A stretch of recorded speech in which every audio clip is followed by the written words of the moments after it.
Udara di ketinggian 2800 mdpl itu terasa seperti ribuan jarum es yang menusuk kulit. Namun, bagi Raka, Dimas, Sita, Bagas, Maya, Aris, dan Dina, dingin bukanlah musuh utama. Musuh utama mereka adalah kesunyian yang tidak wajar. Sejak mereka melewati batas vegetasi terakhir, suara kicauan burung menghilang sepenuhnya, digantikan oleh desau angin yang terdengar seperti rintihan panjang. Mereka adalah pendaki berpengalaman, namun gunung ini memiliki cara sendiri untuk mematahkan mental manusia. Garis akhir jam 3. Harusnya kita sudah sampai di pos 5 sebelum maghrib, gumam Raka. Matanya terpaku pada peta kertas yang kini terasa asing. Kompas di tangannya berputar liar, seolah kehilangan arah utara yang pasti. Kita sudah berputar-putar di sini selama 3 jam, Kak, sahut Aris dengan nada frustrasi. Lihat pohon itu, ada bekas sabetan parangku. Kita kembali ke titik yang sama. Tiba-tiba, kabut hitam bukan putih seperti biasanya, turun dengan kecepatan yang tidak masuk akal. Kabut itu tebal, pekat, dan membawa aroma yang sangat mengganggu. Perpaduan antara bau belerang, tanah basah, dan daging busuk. Jangan berpencar, pegang tas teman di depanmu, teriak Raka. Dalam pekatnya kabut, mereka mulai mendengar suara. Tuk, tuk, tuk, tuk, tuk. Suara lonceng kayu yang biasa dikalungkan pada leher ternak, namun ritmenya sangat lambat dan monoton. Di tengah keputusasaan, sebuah cahaya kuning temara muncul di kejauhan.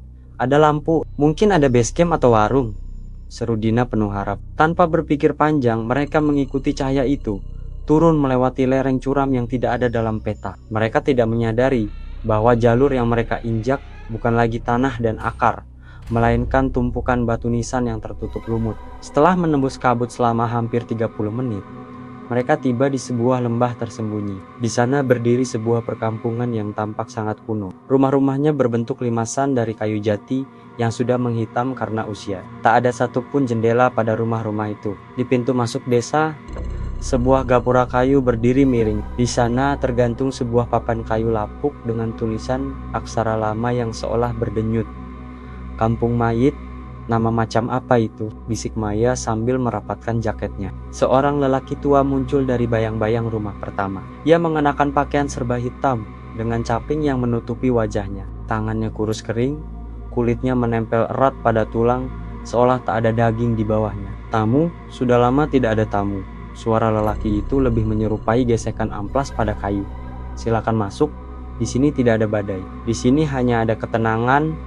Meskipun bulu kuduk mereka berdiri, rasa lelah dan dingin yang ekstrem memaksa mereka mengikuti lelaki itu menuju sebuah rumah besar di tengah desa yang disebut sebagai rumah peristirahatan. Di dalam rumah, suasana terasa sangat pengap. Bau kemenyan menyeruak kuat. Di tengah ruangan, sebuah meja panjang telah tertata rapi dengan berbagai jenis makanan tradisional. Nasi tumpeng, ayam ingkung, dan buah-buahan. Makanlah. Perjalanan kalian masih jauh, ucap lelaki tua itu sebelum mundur ke sudut ruangan yang gelap, di mana ia hanya berdiri diam tanpa berkedip. Bagas, yang sudah sangat kelaparan, langsung menyambar sepotong daging ayam. Namun, saat ia menggigitnya, ekspresinya berubah dari lapar menjadi ngeri. Ia memuntahkan makanan itu ke lantai. Ini bukan ayam, isap Bagas, suaranya bergetar. Di bawah cahaya obor yang redup, mereka melihat apa yang dimuntahkan Bagas. Segumpal daging yang masih berambut hitam panjang, dengan kuku manusia yang masih menempel di ujungnya. Sontak, nasi tumpeng yang tadi tampak menggiurkan berubah di depan mata mereka menjadi tumpukan ulat putih besar yang menggeliat-geliat dalam genangan darah hitam. Lari, teriak Raka. Namun, saat mereka berbalik, pintu rumah itu telah hilang. Dinding kayu jati itu menyatu, mengurung mereka di dalam ruang jamuan maut tersebut. Kesunyian desa pecah oleh suara tawa melengking dari luar. Dinding-dinding rumah mulai mengeluarkan cairan kental berwarna merah tua. Tiba-tiba, lantai bambu di bawah kaki Dina jebol. Sesuatu yang pucat dan kuat menarik kaki Dina ke bawah. Tolong, Raka, tolong aku, teriak Dina histeris. Aris mencoba menangkap tangan Dina. Namun dari celah lantai muncul puluhan tangan tanpa kulit yang ikut menarik Dina. Dengan bunyi krak yang memilukan, tubuh Dina seolah terhisap ke dalam tanah di bawah rumah itu. Jeritannya terputus seketika, digantikan oleh suara kunyahan yang basah. "Dina!" raung Aris. Ia mencoba membongkar lantai itu dengan kapaknya, namun yang ia temukan hanyalah kegelapan yang tak berdasar. Tiba-tiba, sosok lelaki tua tadi muncul kembali. Tapi kali ini, ia tidak sendiri. Di belakangnya berdiri puluhan penduduk desa. Wajah mereka rata, tanpa mata, tanpa hidung. Hanya sebuah lubang menganga di posisi mulut yang terus mengeluarkan uap dingin.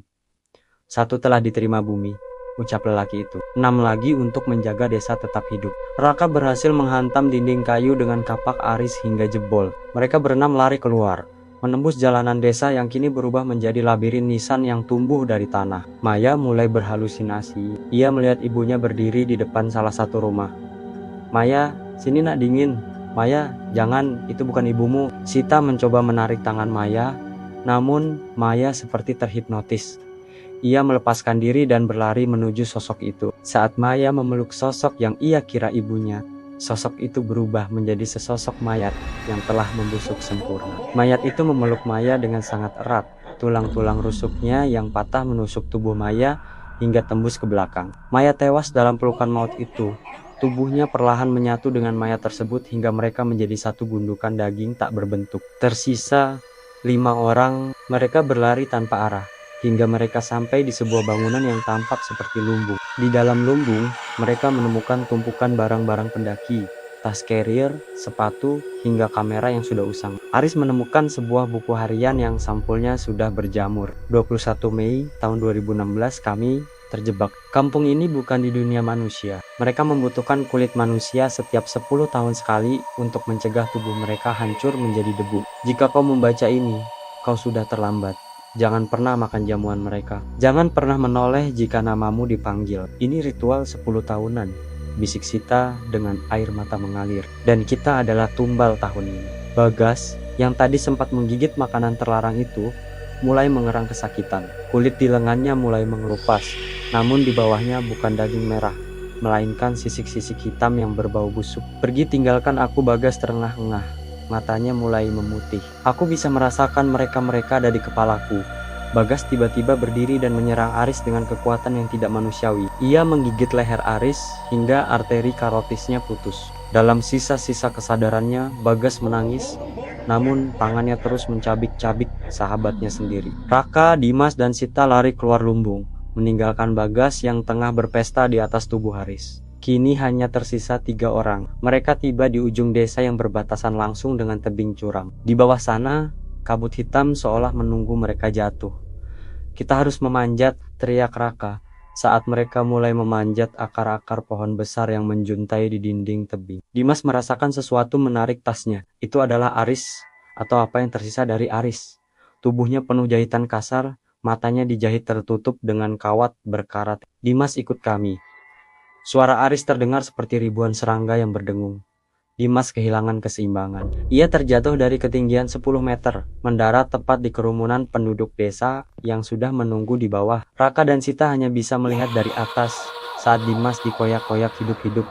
Kulitnya dikelupas secara perlahan untuk dikenakan oleh penduduk desa yang wajahnya sudah hancur. Raka dan Sita terus memanjat hingga tangan mereka mati rasa.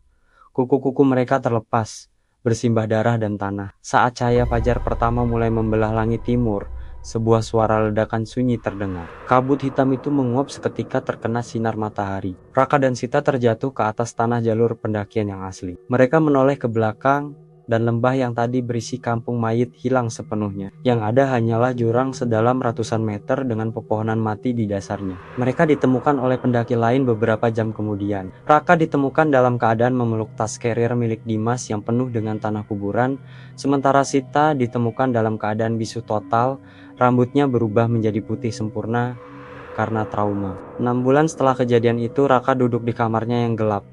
Ia tidak pernah bisa tidur lebih dari 2 jam. Setiap kali ia memejamkan mata, ia melihat wajah teman-temannya yang kini menjadi penghuni kampung mayit. Tiba-tiba, dari arah luar jendela kamarnya di lantai 2, terdengar suara yang sangat ia kenal. Tuk, tuk, tuk.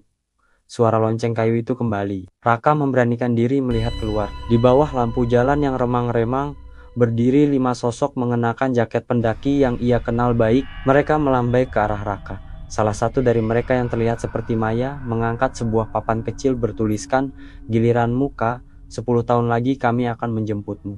Raka menyadari, meskipun ia berhasil keluar dari gunung itu, jiwanya tidak pernah benar-benar pulang. Ia masih di sana, di kampung mayit, menunggu untuk menjadi bagian dari keabadian yang membusuk. Apakah kalian pernah mengalami kejadian aneh saat mendaki gunung? Atau mungkin punya teori sendiri tentang apa sebenarnya kampung mayit itu? Like video atau cerita ini jika kalian merasa merinding dan ingin kisah-kisah horor pendakian lainnya. Komen di bawah dengan tagar kampung mayit dan ceritakan pengalaman mistis kalian di alam liar. Saya akan membaca dan membalas cerita yang paling seram. Subscribe dan nyalakan lonceng notifikasi agar kalian tidak tertinggal saat kami membuka lembaran mistis berikutnya. Ingat, tetap waspada saat melangkah, karena kegelapan selalu mengintai di balik rimbunnya hutan. Sampai jumpa di kisah horor selanjutnya.